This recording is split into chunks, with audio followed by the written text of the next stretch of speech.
ऐसे ही ईश्वर ने सब दुनिया के मनुष्यों पर कृपा करके जब मनुष्यों का इस दुनिया में आने का क्रम बना 1 अरब 97 करोड़ वर्ष पूर्व, इसका अपना विज्ञान है, आज उसकी चर्चा नहीं करेंगे। जब सृष्टि विज्ञान की चर्चा ने वेद का ज्ञान 4 ऋषियों के माध्यम से दिया, जिसमें संपूर्ण दुनिया का एक्सट्रैक्ट ज्ञान उपस्थित है। वेद में जो लिखा वो अंतिम सत्य है। वेद के एक भी मंत्र को आज तक बदला नहीं जा सका। ये एक अलग जबरदस्त एक शानदार विज्ञान है जो भारत के अलावा शायद दुनिया में कहीं मौजूद नहीं है। तो इसलिए वेद मूल ग्रंथ है, उन्हीं के आधार पर दर्शन, उन्हीं के आधार पर बाद में उपनिषद, उन्हीं के आधार पर उपवेद, उन्हीं के आधार पर और अन्य ग्रंथ, विमान संहिता, जिनके आधार पर विमान तैयार किए गए। जो सबसे पहले भारत में जिन्होंने विमान तैयार किया बम्बई के अंदर। स्वागत है आपका हमारे यूट्यूब चैनल पे। ये जो क्लिप आपने देखी, इसमें महानुभाव कह रहे हैं कि जब मनुष्य धरती पे आया तो उसे 4 ऋषियों के माध्यम से वेदों का ज्ञान दिया और वेदों में सबका सब सारा ज्ञान है, ऐसा ये इस क्लिप में कहना चाह रहे हैं। तो सबसे पहली बात तो ये जो बात कह रहे हैं इसके अंदर ये मूर्खता है कि मनुष्य कहीं से आया। जीव विज्ञान से प्रमाणित हो चुका है कि मनुष्य कहीं से आया नहीं है, वो वानरों से विकसित हुआ है। धीरे धीरे एक कोशिकीय जीव से बहुकोशिकीय जीव, फिर जलचर, फिर उभयचर, फिर पृथ्वी पे चलने वाले, और धीरे धीरे इस प्रकार से मनुष्य विकसित हुआ है। तो मनुष्य वानरों से विकसित हुआ है, ये एक जीव वैज्ञानिक सत्य है। और ये कह रहे हैं कि मनुष्य कहीं से आया। अगला तथ्य जो ये कह रहे हैं कि ऋषियों ने मनुष्य को वेदों का ज्ञान दिया। तो ऋषि पहले से थे और उन्होंने मनुष्य को वेदों का ज्ञान दिया, यानी ऋषि मनुष्यों से अलग प्राणी थे। क्योंकि अगर ऋषि मनुष्य होते तो मनुष्यों के पास वो वेदों का ज्ञान था, ऋषि के रूप में मनुष्य ही थे। यानी कि ये कहना चाह रहे हैं कि जो ऋषि थे वो मनुष्य नहीं थे। पहला तो इनका ये है, इस वचन के अंदर जो एक विरोधाभास है वो ये है कि जो ऋषि थे वो मनुष्य नहीं थे, तभी तो ये कह रहे हैं कि ऋषियों ने मनुष्य को ज्ञान दिया। मनुष्य से इतर प्राणी थे ऋषि, इसका मतलब। और दूसरा ये कह रहे हैं कि मनुष्य इस धरती पे जब आया, अब जीव विज्ञान तो कहता है कहीं से आया नहीं है, धीरे धीरे विकास क्रम में लाखों करोड़ों सालों में जीव विकसित हुआ और मनुष्य के रूप में विकसित हुआ फिर प्राणी, और वो प्राइमेट से धीरे धीरे ऐसा बना जैसा आज हम विकसित मानव देखते हैं। पुराणों को ये नेग्लेक्ट करते हैं, जिन पुराणों को ये अवैज्ञानिक बताते हैं, उन पुराणों में क्या कहा जा रहा है वो जरा हम देख लेते हैं। श्रीमद् भागवत पुराण के अंदर भगवान श्री कृष्ण के बारे में कहा जाता है, सच्चिदानंद रूपाय विश्वोत्पत्त्यादि हेतवे तापत्रय विनाशाय श्री कृष्णाय नमः। अर्थात भगवान श्री कृष्ण चैतन्य स्वरूप हैं, सच्चित। चित्त का मतलब होता है चैतन्य, चैतन्य का मतलब होता है कॉन्शियसनेस, जीवनी शक्ति, प्राण शक्ति, जीवन जो हमारे हृदय में धड़क रहा है, जिसको हम जीवन कहते हैं, आत्मा कहते हैं, वो भगवान का मूल स्वरूप है, ऐसा भागवत बताती है। और श्रीमद् भागवत के ही दूसरे अध्याय और 7वें अध्याय के अंदर, जो कि द्वितीय स्कंध के अंदर है, द्वितीय स्कंध का 5वां अध्याय, द्वितीय स्कंध का 7वां अध्याय, वहाँ पे एक पूरा का पूरा वैज्ञानिक क्रम बताया हुआ है जो जीव विज्ञान द्वारा कही हुई बातों से मिलता है। उसके अंदर ऐसा बताया कि सबसे पहले कुछ भी नहीं था, निर्वात था। वहाँ पर आकाश तत्व था जिसको हम निर्वात कहते हैं। उन आकाश तत्व के अंदर काल की प्रेरणा से अणुओं का संघनन हुआ, जिससे वायु उत्पन्न हुई। वायु के बहने से अग्नि की उत्पत्ति हुई। अग्नि के ताप से द्रवीभूत तत्वों की वर्षा हुई। उस वर्षा के कारण जड़ीभूत धरती का निर्माण हुआ। जो धरती अग्नि की तरह थी वो शांत हुई, और उस धरती पर सबसे पहले मत्स्य अवतार हुआ। फिर मत्स्य अवतार के बाद वराह अवतार हुआ। वराह अवतार के बाद नरसिंह अवतार हुआ, फिर परशुराम, फिर राम, फिर कृष्ण, फिर बुद्ध और फिर कल्कि। तो ये अवतारों का ऐसे वर्णन आता है। अब इसे हम अगर विकासवाद के जीव विज्ञान सिद्धांत से मिलाने की कोशिश करें तो हम ये पाते हैं कि विज्ञान भी कुछ इस तरह की बात करता है कि सबसे पहले निर्वात था, सबसे पहले कुछ भी नहीं था। हमारे धर्मग्रंथ शास्त्र भी यही कहते हैं कि पहले कुछ भी नहीं था। फिर विज्ञान क्या कहता है? फिर विज्ञान कहता है कि उस निर्वात के अंदर अणुओं और परमाणुओं का संघनन होने लगा, और उसी से, इस निर्वात तत्व से ही फिर बड़े तारों की बिग बैंग की रचना हुई। और उस बिग बैंग में जब पृथ्वी बनी तो वो बिल्कुल एक तप्त आग के लावे के गोले की तरह थी। उसके ऊपर जो गैसें बनी, उनकी वर्षा होने से पृथ्वी ठंडी हुई, और उस पर फिर धीरे धीरे जीवों का निर्माण हुआ। सबसे पहले जलचर जीव बने। अब धर्मग्रंथों को देखो तो धर्मग्रंथ क्या कह रहे हैं? पहले कुछ भी नहीं था, कुछ भी नहीं था, उसमें अणुओं और परमाणुओं का संघनन हुआ, और उसके द्वारा सबसे पहले आकाश तत्व से वायु तत्व बना, तो वायु से ही अग्नि की उत्पत्ति होती है। तो हमारे धर्म ग्रंथ कहते हैं कि बिना वायु के अग्नि नहीं हो सकती, तो फिर अग्नि की उत्पत्ति हुई वायु से। और फिर कहते हैं कि जल की उत्पत्ति हुई अग्नि से। पुराण क्या कहते हैं कि जल अग्नि से उत्पन्न हुआ है। अब कोई व्यक्ति सोचेगा अरे कैसी बेवकूफी की बात है, आग से पानी कैसे उत्पन्न हो सकता है? आग तो पानी को भाप बना देती है। लेकिन हमारे धर्म ग्रंथ क्या बता रहे हैं कि सृष्टि क्रम कैसे हुआ है। जो ताप था, जो आग का तप्त लोहा का गोले जैसा, लावे के गोले जैसी पृथ्वी थी, उस पर विभिन्न गैसों का वाष्पीकरण हुआ। उससे पहले जो वर्षा हुई, तरल तत्व बने, उन्हीं से जल तत्व और समुद्रों का निर्माण हुआ। और यही बात जियोलॉजी और जीव विज्ञान कहते हैं, क्योंकि जीवाश्मों में और पृथ्वी के अंदर इस तरह के प्रमाण मिले हैं। उसके बाद हमारे धर्म ग्रंथ क्या कहते हैं कि जल से पृथ्वी का निर्माण हुआ। अब कोई भी व्यक्ति सोचेगा यार मिट्टी तो पानी तो मिट्टी को बहा देता है, उससे कैसे पृथ्वी का निर्माण हो सकता है? लेकिन विज्ञान के हिसाब से आप देखोगे तो आपको समझ में आएगा कि जब पृथ्वी नई बनी तो वो तब तो लोहे की तरह थी, उस पर जब बरसात हुई तो वो ठंडी हुई और उस पर जमीन बनी। सबसे पहले कौन से जीव बने? तो जलचर जीव बने। डार्विन का विकासवाद का सिद्धांत क्या था? जीवाश्मों में पाया गया है। और हमारे ग्रंथ भी कहते हैं कि पहले मत्स्य अवतार हुआ। फिर क्या कहा जाता है? उसके बाद कहा जाता है कि सबसे पहले मत्स्य के बाद कूर्म अवतार हुआ, यानी उभयचर जीव बने। विकासवाद भी यही कहता है कि फिर उभयचर जीव बने। उभयचर कूर्म अवतार के बाद कहा जाता है कि वराह अवतार हुआ। तो जीव विज्ञान क्या कहता है? विकासवाद क्या कहता है? विकासवाद कहता है कि उभयचर जीव के बाद पृथ्वी पे चलने वाले जीव बने। ये कड़ी आपस में जुड़ रही हैं। ये कथा किन्हीं प्रतीकों को, चिन्हों को प्रदर्शित कर रही है। जो स्वीकार करने वाले हैं इसे पूरी तरह श्रद्धा देखते हैं, उनका दृष्टिकोण अलग है। जो भावुक भक्त हैं उनके लिए ये सारे अवतार सच में हैं कि वराह के बाद नरसिंह, उसके बाद परशुराम, उसके बाद राम, फिर कृष्ण, फिर बुद्ध। हम बुद्ध को बुद्ध अवतार की तरह देखते हैं, लेकिन उसका ये एक प्रतीक रूप में भी है कि ये जो आज का युग चल रहा है ये मानव बुद्धिवादी मानव है। प्रिमिटिव मानव की जब बात हुई तो हम नरसिंह अवतार की बात कर रहे थे और अभी हम बुद्ध अवतार की बात कर रहे हैं। तो इसमें कुछ संकेत छुपे हुए हैं। इसके अंदर ऐसे कई शब्दों के उपयोग हैं जिन्हें समझने के लिए हमें उसके भावार्थ, शब्दार्थ और विशेषण करने पड़ते हैं। तरह तरह की टीकाएं पढ़नी पड़ती हैं, तरह तरह के विवेचन पढ़ने पड़ते हैं। कुछ अर्थ हैं जो भावुक भक्तों के लिए हैं, कुछ अर्थ हैं वो ज्ञानी के लिए, तार्किक के लिए, और कुछ अर्थ हैं जो विज्ञान सम्मत हैं, विज्ञान से जाके जुड़ते हैं। किसी भी ज्ञान को चूंकि हम उसका किसी से संदर्भ न जोड़ पाए, किसी से संकेत न समझ पाए, उसको अनुपयोगी कह देना, ये तो निरी मूर्खता है। आप स्वयं देखिए, स्पष्ट नजर आ रहा है कि किस प्रकार से सृष्टि क्रम को बताया गया है। निर्वात से वायु, वायु की उपस्थिति से अग्नि, अग्नि की उपस्थिति से जल, और जल की उपस्थिति से पृथ्वी, और पृथ्वी की उपस्थिति से फिर धीरे धीरे जलचर जीवों का निर्माण। यही क्रम विज्ञान भी कह रहा है। बिना वायु के अग्नि नहीं हो सकती, बिना अग्नि के वर्षा नहीं हो सकती, बिना वर्षा के पृथ्वी जो लावे की गोले की तरह थी वो ठंडी नहीं हो सकती, और पृथ्वी के अंदर जल आने के बाद, ठंडी होने के बाद पहले जलचर जीवी बने थे। यही क्रम तो है, एक जैसा क्रम तो है, और इसे हमें स्वीकार करना होगा कि हमारे पुराणों में वैज्ञानिकता है। अब नरसिंह अवतार की बात करते हैं तो हम उसे एक प्रतीकवाद के रूप में अगर देखें, जो आध्यात्मिक लोग हैं, जो विश्वास करने वाले हैं, उनके अनुकूल अगर हम विचार करें तो हम ये सीधा देख सकते हैं कि भाई कोई ईश्वर के अवतार हैं। लेकिन अगर हम प्रतीकवाद के रूप में इसे देखें तो हम डार्विन के सिद्धांत से, विकासवाद के सिद्धांत से जोड़ें तो हम देख सकते हैं कि पहला जो मनुष्य था वो किस प्रकार का एक प्रिमिटिव टाइप का मनुष्य रहा होगा।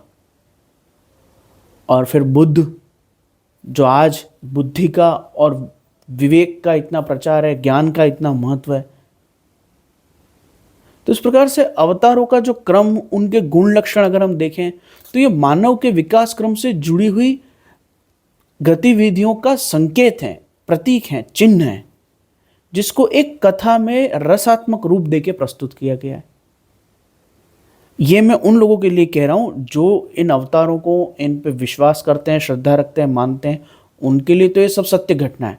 लेकिन जो लोग पुराणों को अवैज्ञानिक बताते हैं, जो लोग पुराणों को कहते हैं कि ये तो पोखा पंडित हैं, पाखंड हैं, ऐसी बातें बोलते हैं, उनके लिए कह रहा हूँ कि किस प्रकार से एक वैज्ञानिक तथ्य इनके अंदर प्रतीक के रूप में, चिन्ह के रूप में, उपमा के रूप में, अलंकार के रूप में, एक साहित्यिक रूप में, कहानी के रूप में छिपा हुआ है एक वैज्ञानिक तथ्य हमारे पुराणों के अंदर।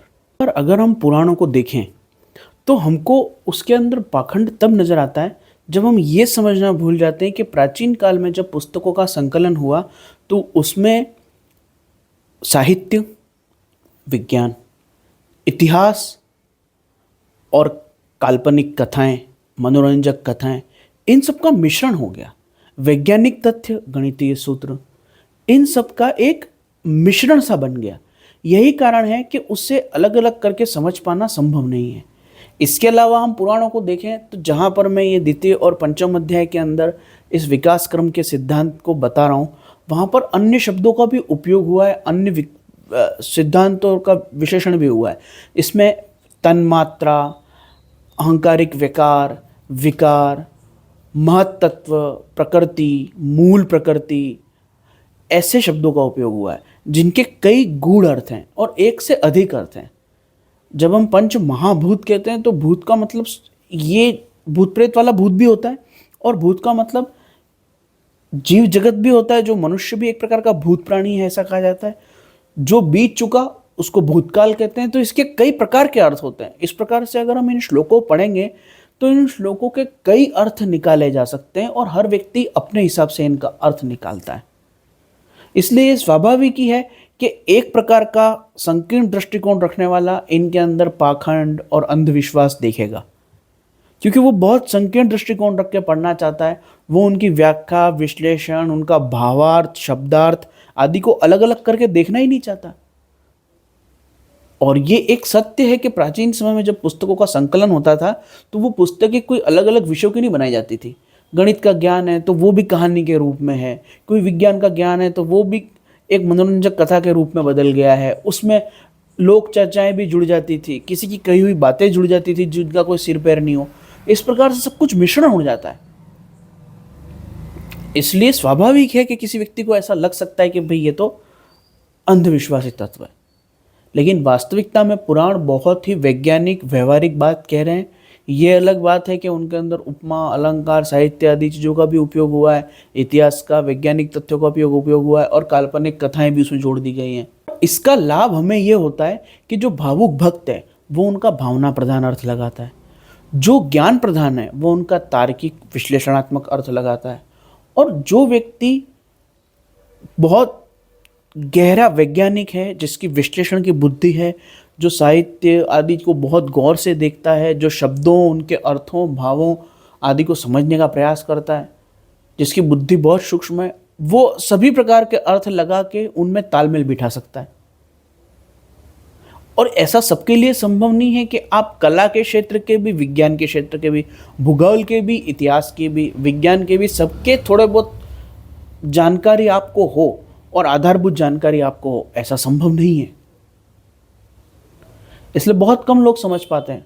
अगली बात जो ये महानुभाव इस क्लिप में कह रहे हैं वो ये है कि वेदों में सब कुछ आ गया, वेदों का ज्ञान अंतिम है, उसे आज तक बदला नहीं जा सका, और ये बहुत विशेष बात है। सृष्टि का सारा ज्ञान वेदों में है, वेदों का ज्ञान अंतिम है और वेदों में सब कुछ है। ये उद्घोषणा इस क्लिप के अंदर ये महानुभाव कर रहे हैं। जब ये गीता से तुलना कर रहे हैं और गीता को कम बता रहे हैं, तब ये बात कहना चाह रहे हैं। जब हम ये बेवकूफ़ी करते हैं कि हम ये कहते हैं कि हमारी किताब में सब कुछ है, या ये एक किताब ये अंतिम सत्य है, तो हम हमारे वैज्ञानिक धर्म की गर्दन काट के, हाथ पैर काट के उसे लाश बना देते हैं।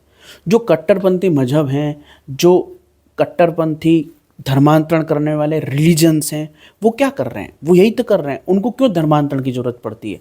उनको क्यों जिहाद की ज़रूरत पड़ती है? क्योंकि उनका सिद्धांत है कि हम ही सही हैं।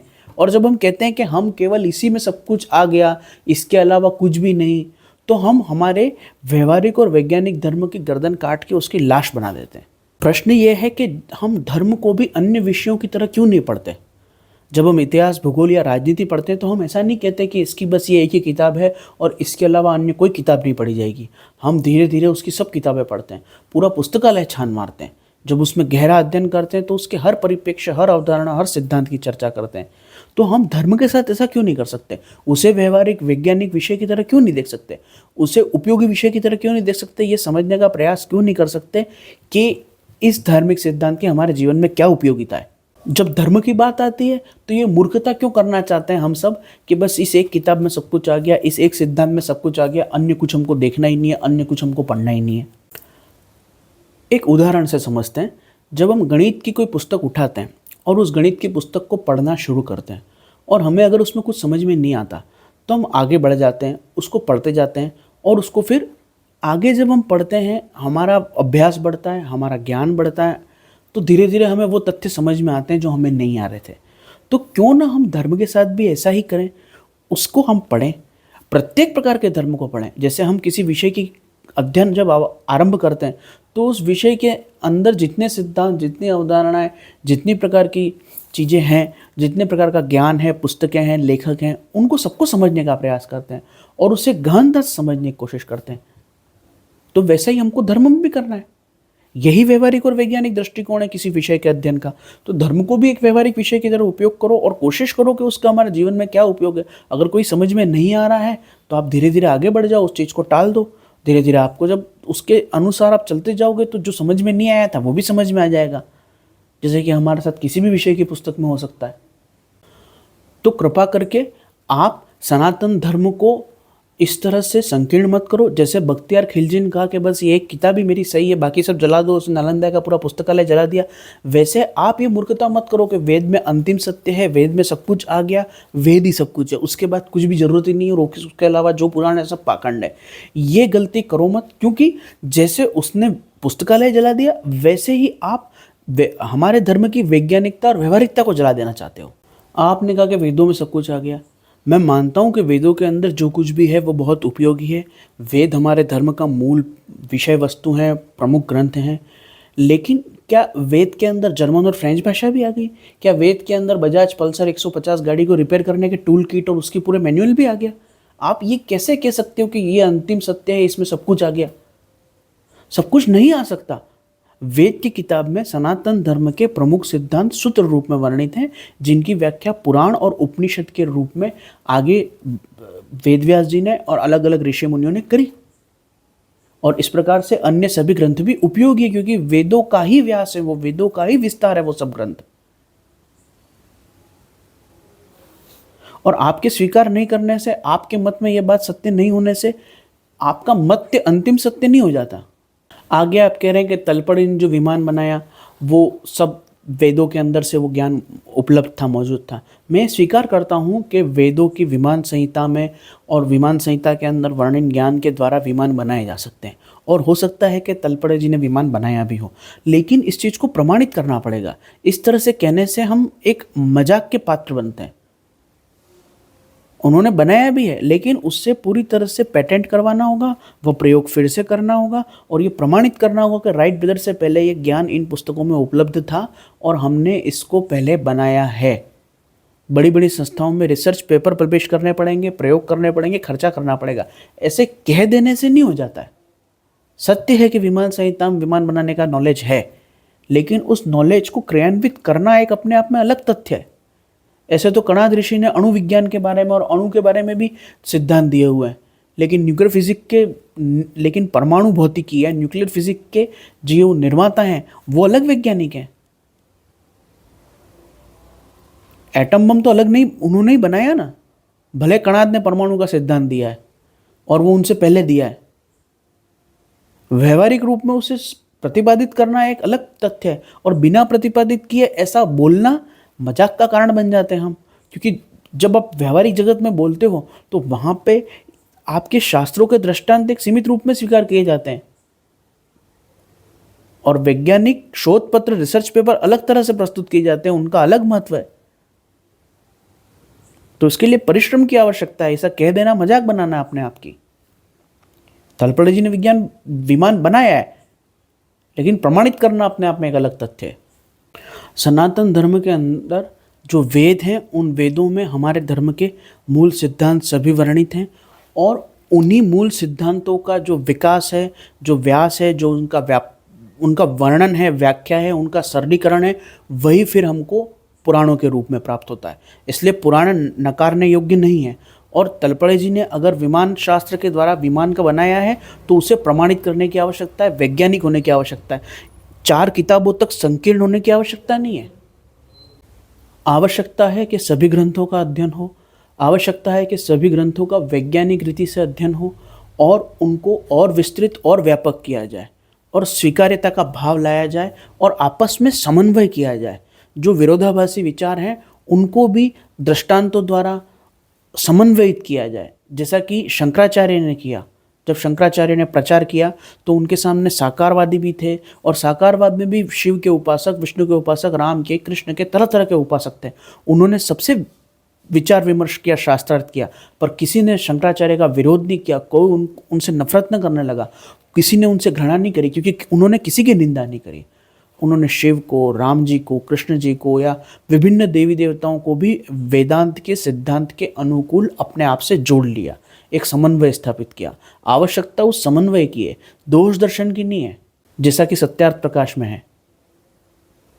सत्यार्थ प्रकाश के अंदर बहुत उपयोगी ज्ञान है, बहुत महत्वपूर्ण ग्रंथ है, लेकिन उसके अंदर जो मूर्ति पूजा के निंदा, पुराणों का दोष दर्शन किया गया है, उससे इतर भी एक दृष्टिकोण और एक विधि हो सकती थी जो कि शंकराचार्य जी ने अपनाई।